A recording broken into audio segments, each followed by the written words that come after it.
사랑하는 믿음의 가족 여러분, 안녕하십니까? 요한계시록 12장 3절 4절 말씀입니다.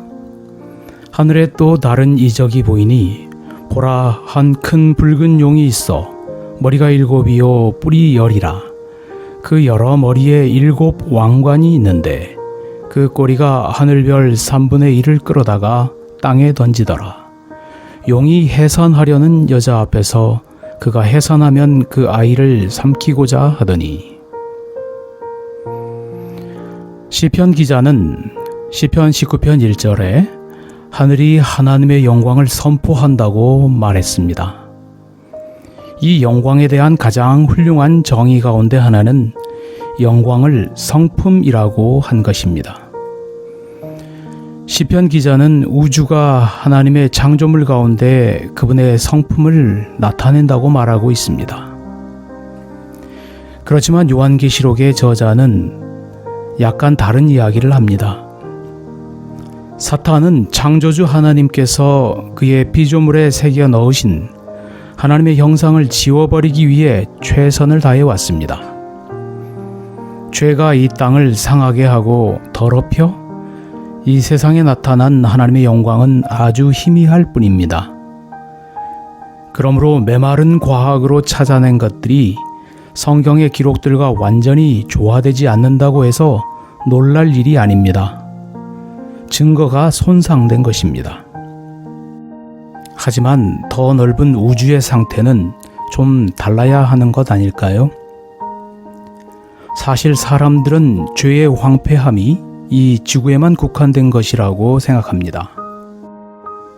지구를 제외한 우주는 망가지지 않는 상태로 유지되어 하나님의 하신 일들을 분명히 보여주어야 하는 것 아닌가 하는 것입니다. 또 다른 시편 기자는 다른 견해를 보여줍니다. 시편 102편 25절 26절에 하늘도 주의 손으로 지으신 바니이다.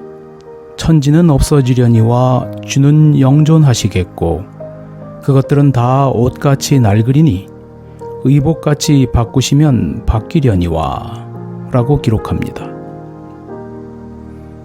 과학은 우주의 완전함이라는 것이 우리가 기대하는 바와는 크게 다르다는 사실을 입증해 줍니다. 달의 분화구는 달 표면을 곰보처럼 보이게 하고 태양 표면에는 얼룩들이 보이고 큰 행성들의 위성들은 엄청난 화산 활동으로 표면을 파괴적으로 일그러뜨립니다. 별들은 태어나서 엄청난 양의 연료로 달아올라 폭발한 후 다시 생명력 없는 차가운 덩어리로 죽어버리는 주기를 거칩니다. 블랙홀은 그 주변을 지나가는 것들은 무엇이든 빨아들여 파괴해버립니다. 은하계는 서로 충돌하여 여기저기 파편을 뿌립니다. 이런 점으로 미루어 우리는 하늘에서 이루어진 하나님의 창조의 역사뿐 아니라 옛 뱀 사탄의 용꼬리도 발견하게 됩니다. 하나님의 백성에게 가장 안전한 길은 그분의 말씀에 가까이 거하는 것입니다. 우리가 눈으로 보고 귀로 듣는 것들은 우리를 속일 수 있습니다. 그러나 하나님의 말씀은 성령의 감화로 된 것으로 하나님의 진정한 모습을 보여주어 죄로 손상된 우주에서 어쩔 수 없이 보이는 오해들을 바로잡아 줍니다.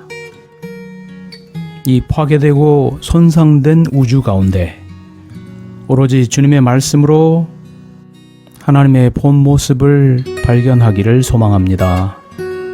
감사합니다. 행복한 하루 되세요.